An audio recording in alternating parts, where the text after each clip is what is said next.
মাত্র 1 ঘন্টার জন্য বিয়ে হয় ইরানে, আর এই বিয়েকে বলা হয় মুতাহ বিয়ে। ইসলামে বিয়ের আগে শারীরিক সম্পর্ক বা পতিতাবৃত্তি সম্পূর্ণ হারাম, তাই এই বিয়ে চালু রয়েছে দেশটিতে। ইরানে আছে হাজার বছরের ইতিহাস, তবে দেশটিতে ইসলামের ছোঁয়া লাগে 7ম দশকে।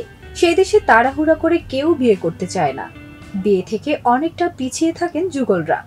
তার কারণ দেশটিতে ডিভোর্সের হার অনেক বেশি, প্রতি 5টি বিয়ের মধ্যে একটি বিচ্ছেদ হয়।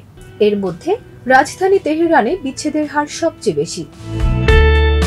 ইরানের আইনে বিয়ে ছাড়া কোনো নারী পুরুষ শারীরিক সম্পর্ক করলে তা দণ্ডনীয় অপরাধ, কিন্তু তারপরও চলছে হোয়াইট ম্যারেজ বা সাদা বিয়ে।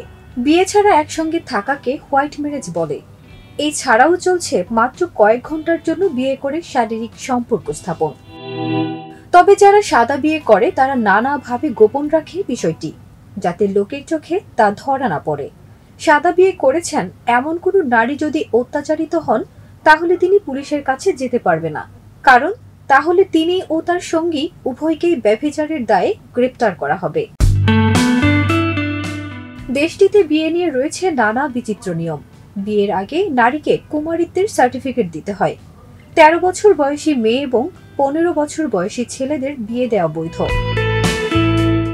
এছাড়া মেয়ের বয়স 13 হলে পালক বাবা কন্যাকে বিয়ে করতে পারবেন।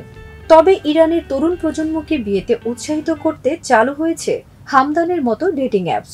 বিয়ের প্রাথমিক খরচ মেটাতে সুদমুক্ত ঋণও দেওয়া হচ্ছে। ফারজানা লিখিতা, দেশ রূপান্তর।